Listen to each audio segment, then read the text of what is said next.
Hi, I'm Michelle, the Children's Librarian at the Sheridan County Public Library System, and welcome to Bookmarks. This is a new book called Homer on the Case by Henry Cole. Now, Henry Cole's written a bunch of picture books, but this is his first novel. Now, you notice it's kind of a different character. It's a pigeon and an alligator? In many ways, Homer has a nice, ordinary life, complete with a cozy home, loving humans, regular meals, and challenging races. Of course, Homer can read, and that makes him a little unusual for a homing pigeon. Years of living with newspapers spread out in his cage have exposed him to the headlines of the day, as well as to the exploits of a detective, Dick Tracy. Sometimes it's frustrating not being able to share his knowledge with either his humans or his fellow pigeons.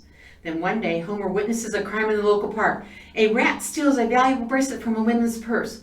A few days later, it happens again. Two mangy cats work together to swipe a gold pin. Following the example of Dick Tracy with the assistance of his parrot friend Lulu, Homer is on the case.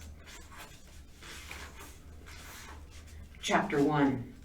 At the risk of sounding cliche, I'll tell you that the fog I'm flying through was thick as soup, and not like consomme, more like cream of cauliflower. I know you're thinking, how would I, a typical homing pigeon, know about these things like soups?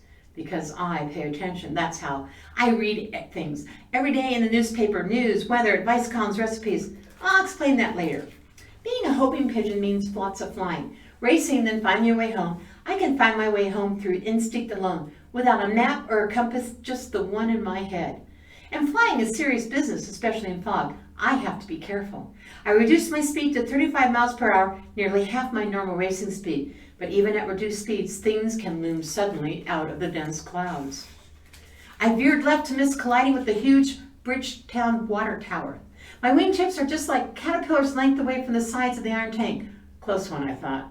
With the tower behind me, I looked carefully for a slate-covered spire. In a flash, it was there, St. Marco's Church. A starling grazed at me blankly from his perch on top of the lightning rod I shot by. "Where's the fire?" he snickered. I just ignored him and zipped past. When you're racing, seconds count. I was really breathing heavy now. My pectoris major was starting to burn. I set my beak to 7 degrees west to north and pitched quickly to the left, just in time. The needle-like talons of a sharp-skinned hawk swept by, barely missing my chest muscles. I felt a sharp pain in my tail and an invisible push of air as I tumbled in space. With no time to think, I maneuvered into a series of dives left and right and down and landed on a narrow ledge of an apartment building. I was hidden in the fog. 2 tail feathers, my own, slowly drifted past. The hawk once again and part of the gray mist disappeared, disappointed. Whew, luck was with me this time, I whispered to myself. All 3 of my heart chambers were thumping wildly. I took a moment to cautiously look up, then down, left and right, and I took off again. I passed over the tops of some trees, ghostly and vague down below. Keeler Park, I thought, getting closer. But dang it, I'm late. I knew my time wouldn't be great thanks to being sidetracked by a hawk. Soon I saw the familiar red-brown brick of home appear.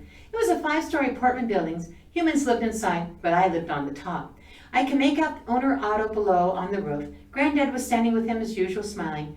I folded my wings, and with one final thrust, I plunged beak first from the sky, swooping to my landing platform just as the grayish shot of dawn was turning into a golden summertime sunrise. Also, as usual, Otto had the gold pocket watches ready. I heard him calling me before landing. "Attaway, Homer, you made it." He smiled proudly as he clicked a button on the watch. Otto always gave me a hero's welcome, as if I were a hero, not just another homing pigeon, doing what I do best, coming home.